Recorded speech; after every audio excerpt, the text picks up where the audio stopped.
صلی اللہ تعالی علیہ وسلم نے فرمایا، تین چیزوں میں جلدی کیا کرو، ان تین چیزوں میں کبھی سستی نہ کرے۔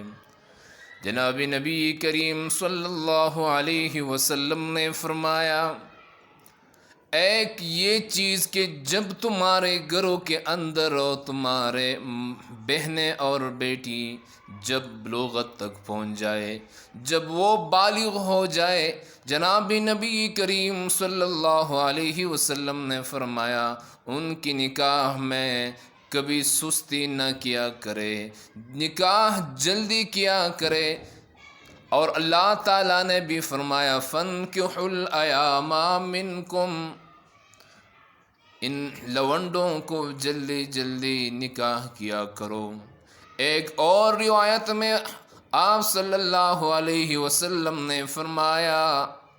کہ جب بھی بالغ بچی اور بچہ، لڑکی اور لڑکا جب بھی گناہ کرتا ہے تو اس گناہ کی وبال ماں باپ کی نام اعمال میں لکھ جاتی ہے۔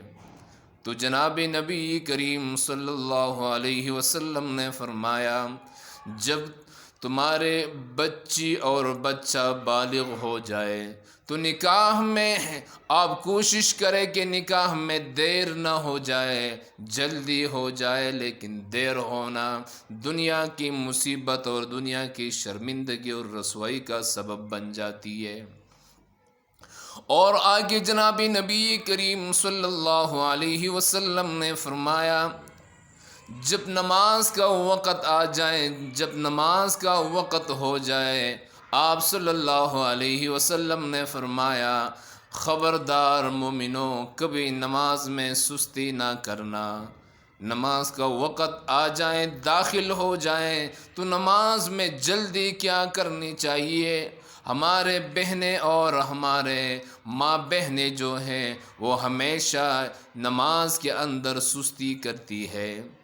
ہمارے ماں بہنیں یہ سمجھتی ہے گھر کے جو کام ہے وہ امپورٹنٹ ہے، وہ ضروری ہے، وہ نماز سے افضل ہے، تو وہ سمجھتی ہے کہ پہلا اپنا گھر کی کام کاج کرتی ہے، اس کے بعد جب بھی موقع ملے نماز پڑھتی ہے۔ تو یہ بہت بڑی گناہ ہے، ایسے نمازیں ہمیں بددعائیں دیتی ہے۔ اور تیسری چیز جناب نبی کریم صلی اللہ علیہ وسلم نے فرمایا اسرعوا بالجنازہ، جب